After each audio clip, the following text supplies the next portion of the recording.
Episode Revenant. It's been about 2 months since it was released and I found myself not playing this, at all. I usually play these seasons to death. During what a lot of people would consider to be garbage seasons, like Season of the Haunted or Season of the Plunder, I was grinding this game non-stop. I even got the giant Bright Dust reward for completing seasonal objectives. But this time, for some reason, it's different. I've barely played this season. I've only played this seasonal content a few times, and hell, I was playing the Halloween event more than the actual season. So why is that? Why don't I enjoy the current season of Destiny 2, and why don't so many others? This video isn't really going to be me telling you why episode Revenant is bad, but more my goal is to create a discussion and talk about why I find episode Revenant irrelevant.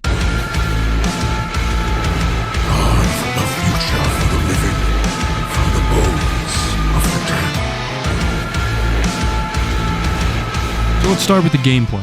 What are we doing this season? Well, we have 2 new activities, Onslaught Salvation and Tomb of the Elders. Onslaught Salvation is the new iteration on the Onslaught game mode that was introduced with Into the Light, and it's a wave-based defense mode, protect the thing, kill enemies, and every 5 rounds take it to them in a little offensive battle. There are defenses that you can purchase using scrap, and recently a manable turret was added, which too bad it kinda fucking sucks. The orbital strike, which is a lot better in my opinion, and stasis lasers, as opposed to the normal lasers. But what's been added besides that to really spice up the game mode? Well, every 5 rounds when you jump into the offensive side of the Onslaught game mode, you're going into these areas that have more walls, more corners, and just more enemies overall. Instead of the aesthetic of being inside of a pyramid ship, it's now like the inside of a cave. You have to go in and free some of these fallen captives by running into the area and shooting the little thing on top so that it frees them all. Nothing really that crazy. These are mechanics that we've had before. Not that they were difficult or unintuitive or something that's too difficult for the average person to grasp anyway. We also have bosses that when you kill them, they'll have this little object that'll float around and go somewhere, and so you have to shoot that object in order for it to disappear. Again, this isn't anything too crazy, and it's honestly a worse version of the Lightbearer Hive that were introduced with the Witch Queen. I kind of wish you had to melee them instead,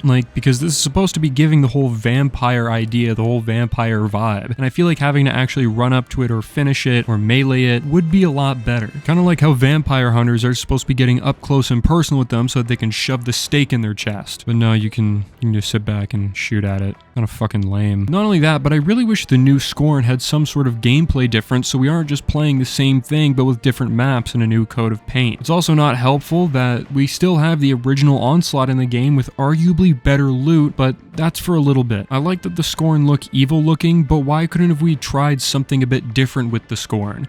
What about making them more aggressive? Or even, if Bungie was supposed to be feeling ambitious or something, like they're supposed to, they could have made some sort of facehugger enemy for the Scorn. That would have worked with the whole vampire thing. It'd be like they're sucking your blood. Maybe give those Scorn captains a new totem that leeches on your health and gives shield to the enemies that are near it. I like that they added the Dread Bat since it kind of works with the whole concept, but it's not really doing a whole lot for me. They needed to do a little bit more with this for me to actually get invested in this whole vampire thing. In terms of the volume of loot being an issue, I did see a few people complain about that, and I actually failed to understand it for the most part. I've gotten a decent amount of loot from the activity since I always had my tonics ready. When it runs out, it's not hard to open your damn inventory and select another one. I don't understand the complaining from this. But overall, Onslaught is just not very interesting or innovative on the concept. It's pretty much just the same thing as normal Onslaught, and it's not even like that's a plus because we still have normal Onslaught in the game. If I want, I can go play the base game Onslaught right now and get an insanely good Recluse, Hammerhead, or any of the other weapons that are there. Now for Tomb of the Elders. It's the same rough idea as the Prison of Elders, kinda. You go into a place, kill some enemies in an area that usually has some kind of modifier and a boss at the end. It is a fair amount different though. The modifiers, areas, and side activities are all there and they're all quite good,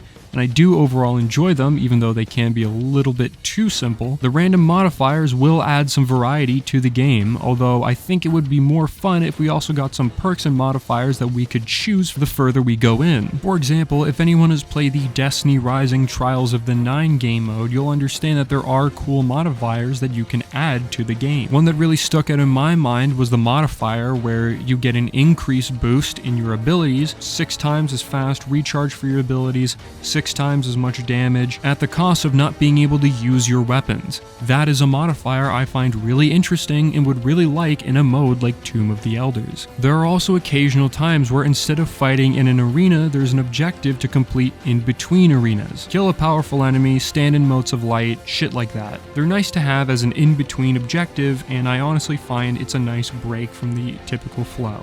I also find the loot volume admittedly better than Onslaught. Tomb of the Elders is pretty good in terms of the amount of loot you get. Granted, you complete all of the side challenges when you need to. If you're failing them, you're not going to get nearly as much loot. Make sure you get those challenges done. Overall, I'd say Tomb of the Elders is pretty good compared to Onslaught, and a lot more fun. But Bungie, please build more into those roguelite mechanics. If we could have a full-on roguelite game mode, you're gonna bring me back to the game full time. But until that point, this is fine, but I would prefer something a little bit better. Speaking of loot, the loot this episode is, in my opinion, fucking garbage. In terms of armor, which I just want to get out of the way real quick, I feel like the Scorn armor that we get as ornaments in the season pass fits a lot more with the aesthetic of the episode over the current seasonal armor. While I think it looks decent, I don't think it really works with the overall aesthetic and vibe that episode Revenant is going for. Yeah, sure, they look like vampire hunters, vampire hunter season, but this armor looks kind of goofy and silly. While the aesthetic and the vibe of this episode is very serious and what people would largely consider scary at times. I know the trailer certainly gives off that vibe, so why doesn't the armor? If they could have been swapped around where the Scorn armor was what we were regularly getting and this kind of been the side ornament armor, I would have preferred that a lot more, but either way, whatever. The weapons are just kind of terrible looking and incredibly boring. Like, come on, Bungie. What is this shit? These weapons are incredibly boring and uninteresting. It's the same shit we've had since Forsaken with some sharp, rusted metal slapped on top. Instead of getting a new weapon type as well, like we had in episode Echoes, we literally have not a single new archetype in the seasonal weapon pool. No new support auto rifle, no area of denial grenade launcher, no rocket powered sidearm. The only remotely new archetype that we've seen is a double shot grenade launcher. What about one of those double shot shotguns that we got in the Halloween event? That would have been cool to get as the new shotgun, besides another fucking precision frame shotgun, as if we already don't have 50 of those. What about like an actual fully automatic sniper that is difficult to control? Or a 4-round burst pulse rifle? Nah, just keep giving us the same boring shit that we've gotten a million times. Or how about like a new seasonal glaive? When was the last time we got a new glaive in a seasonal activity? Imagine how cool it would look with that rusted metal shit and barbed wire wrapped all over it. That would be fucking awesome. Also, why don't the shiny weapons actually look aesthetically different? Like, are you fucking serious, Bungie? Add a few flames to the gun or something. Make it look different. That'd be nice, wouldn't it, Bungie? So overall, I do not like the new weapons since every single weapon we've just gotten before and they look downright terrible. I mean, hell, Bungie hasn't made new seasonal weapons since Season of the Lost, and you probably wouldn't know that because they hide it pretty damn well, or at least they used to. Like, I'm serious, go take a look at some of the older weapons from seasons like Seraph or Risen. These weapons do look quite a bit different, but you can tell that they are using older models and just slapping new shit on it, and that's fine when they actually look aesthetically different. But they don't. These weapons look like shit and they're nothing new that we haven't gotten before besides some new perk combinations. Oh wow, my weapon's gonna be 5% better. Ooh, I'm gonna go grind it now. Like, come on. I will say though, the main positive that I will give to this season is the new exotic season pass grenade launcher. It's a stasis breach loading grenade launcher that has primary ammo, funny enough, with the addition of charging up a meter when at half charge will spawn special ammo and at full charge will spawn heavy ammo. It's a nice fun support role weapon, which I like. It's fairly unique. Man, Bungie, I wish there was another support weapon type that you could have put into this fucking season. I wonder what it is. This story campaign is something I'm kinda mixed on. The concepts are cool, and I like some of the cutscenes for sure, but the busy work for half of the campaign or more is incredibly boring. I spent more time waiting for the major task to end than actually doing it. I fucking timed it. These major and minor tasks are honestly just kinda boring and just feel like more busy work. They just feel like bounties, but with a new name.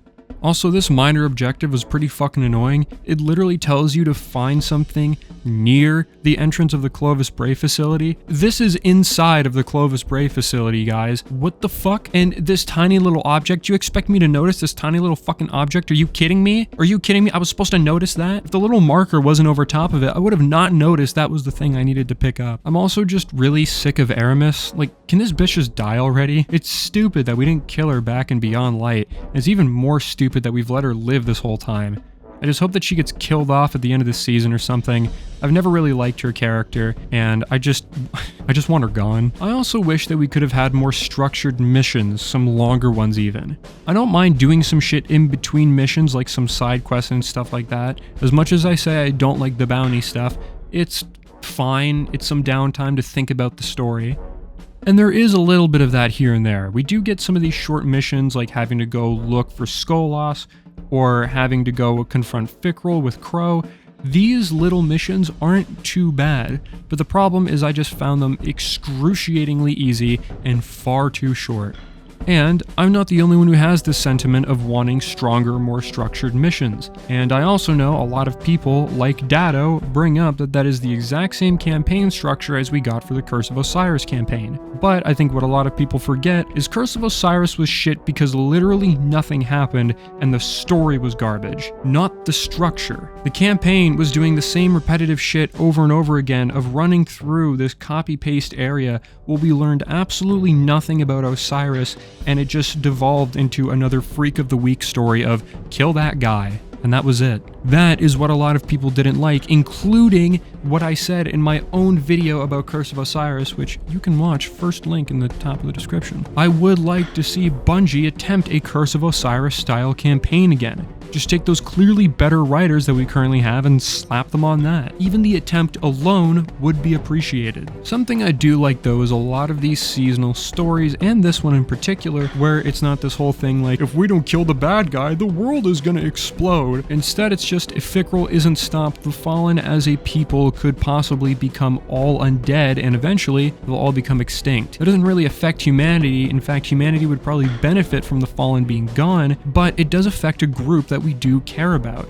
and characters that we care about. The world doesn't need to be coming to an end all the time for me to appreciate when seasonal stories are more like this. I do enjoy these smaller, more contained narratives, and I do hope that this is something that Bungie continues to do, because we just had a threat that nearly ended all of existence. It's nice to kind of come down from that a little bit and have some stories that aren't trying to also one-up that. And again, these cutscenes are honestly beautiful. Like, holy shit, that cutscene about Skolas is so good. Like, I really like it, and I think they did a phenomenal job with that cutscene. Like, huge props, Bungie. You guys did phenomenal on that. I don't know who you guys got to make those cutscenes, but they're great, and I really like them. And I also do enjoy getting more story and lore and cool shit from the Fallen, because it's been a race I've been fascinated with for the entirety of Destiny anyway. But again, while the cutscenes are the peak, the lows are having to do fetch quests for potions. And not only do I find the fetch quests boring, but I would honestly rather discover the potions by mixing ingredients to see which potions I get. This sort of thing is done in games like Skyrim or The Legend of Zelda Breath of the Wild, and that's part of the fun of potion making, is experimenting and trying to find the right ones. While yeah, you could just look them up online, don't fucking do that. Like, the fun is experimenting and trying to find the right potions and remembering, oh yeah, combining these leaves and that herb and these berries will create this potion or this tonic. It's something that I feel like has been kind of forgotten about. And at least to me, it kind of feels like the same thing with fishing, where it was just kind of there, and Bungie forgot the whole reason why people enjoy stuff like fishing or potion crafting.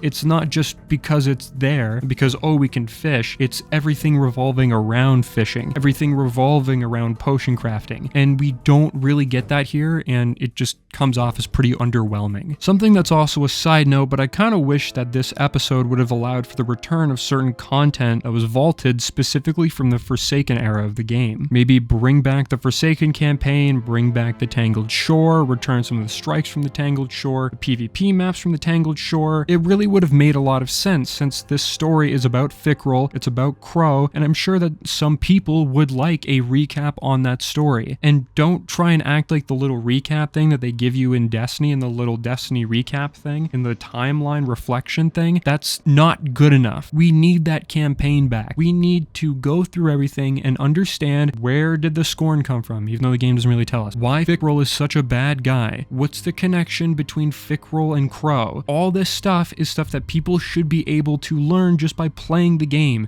not having to go on YouTube or look up one of my videos doing a whole recap and analysis of the campaign. It should just be in the game. And while a lot of people are saying, oh, you know, you're reaching, oh, you know, this is never gonna happen. Yeah, I know it's never gonna happen, but I still think it would have been nice if we did get it. It literally would have been the perfect time. But to wrap it all up, episode Revenant is mostly a disappointment all around with some small highlights. There are some other things I didn't really mention, like some of the modifiers and strikes for some of the new balance updates to exotics, but that stuff isn't really what I'm playing. When it comes to Destiny, I'm usually playing these new seasonal events, and there just wasn't really a whole lot to bring to the table considering how much this season cost, if you didn't buy the expensive Legendary Edition. There are some small highlights, like Tomb of the Elders and the new exotic grenade launcher and those new cutscenes, but overall it's really dragged down by Onslaught Salvation being not really that interesting or innovative on the idea of Onslaught, some of the worst weapons I think I've ever seen, and a campaign that, besides the cutscenes, is pretty boring and repetitive. And while the potion system is a neat addition, it underperformed and could have been a lot better if they took inspiration from other games in the way that they include their potions and potion crafting. I also, again, think that bringing back vaulted content in a time when context for players, especially new ones, would be incredibly important for right now,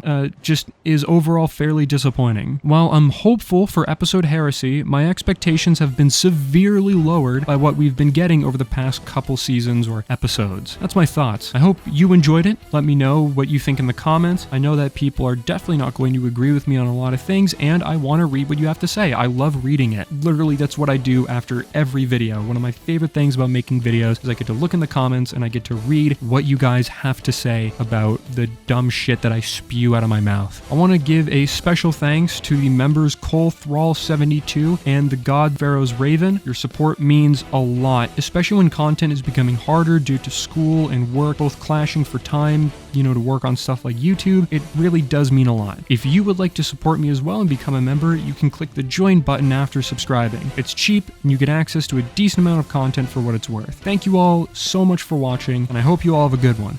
Bye.